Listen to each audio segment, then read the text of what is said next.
بسم اللہ الرحمن الرحیم۔ اللہ تعالیٰ کی توفیق سے پچھلی مرتبہ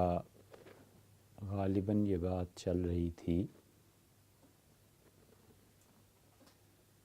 کہ ایک دعویٰ کیا تھا کہ پوری دنیا میں اب تک جتنا اخلاقیات پہ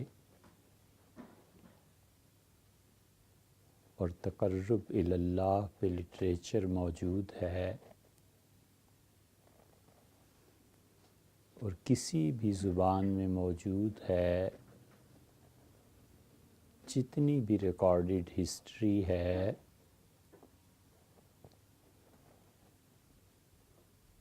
ایک قرآن کریم کے استثناء کے ساتھ کوئی ایک متن ایسا نہیں ہے جو مثنوی سے بہتر ہو۔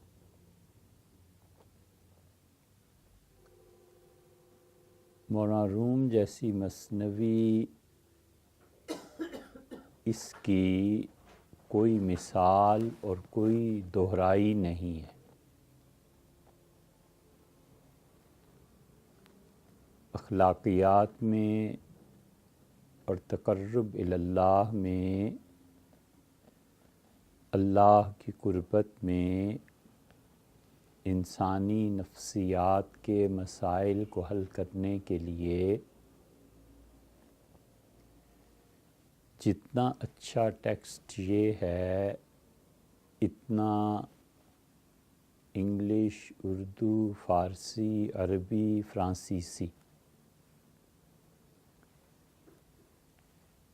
ان 5 زبانوں کے متعلق اگر قسم کھائیں تو جھوٹ نہیں بولیں گے کہ کوئی ایک چیز بھی ایسی نہیں ہے جو اس سے لگا کھاتی ہو۔ خالصتاً الہام ہے۔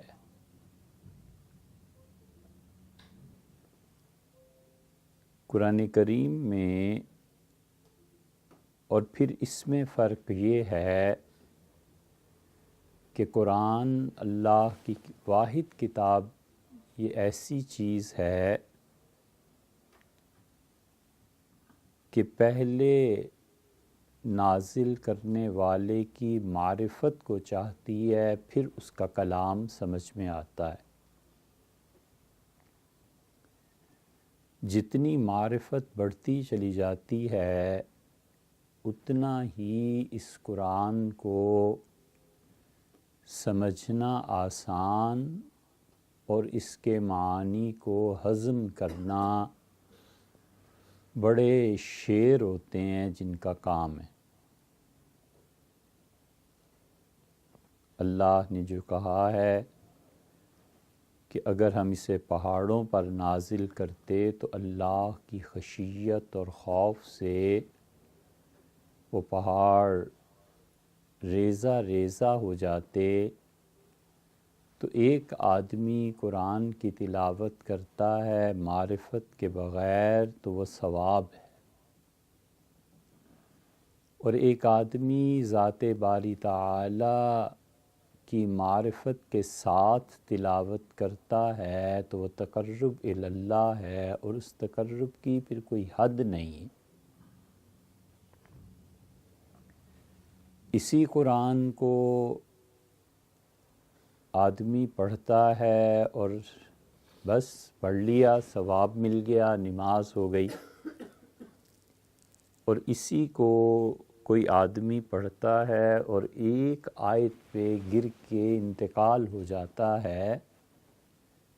اس کی ایک آیت پہ رسول اللہ صلی اللہ علیہ وسلم گھنٹوں رات کو کھڑے ہو کے روتے رہے کہ ان تعذبہم فإنہم عبادک،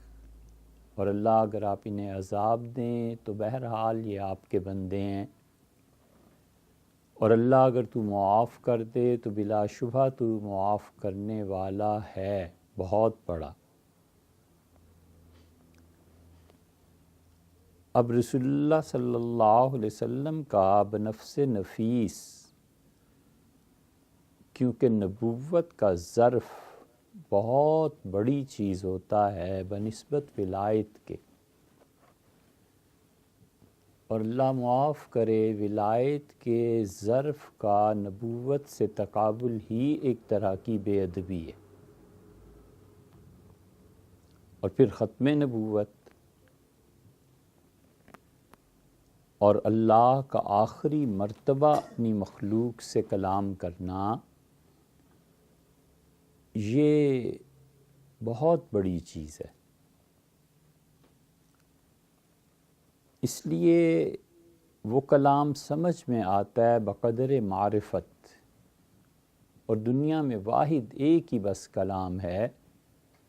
جو بقدر معرفت جس نے نازل کیا ہے، جتنا اس سے تعلق اور اس سے پہچان بڑھ جائے کلام بھی اسی طرح سے سمجھ میں آتا ہے۔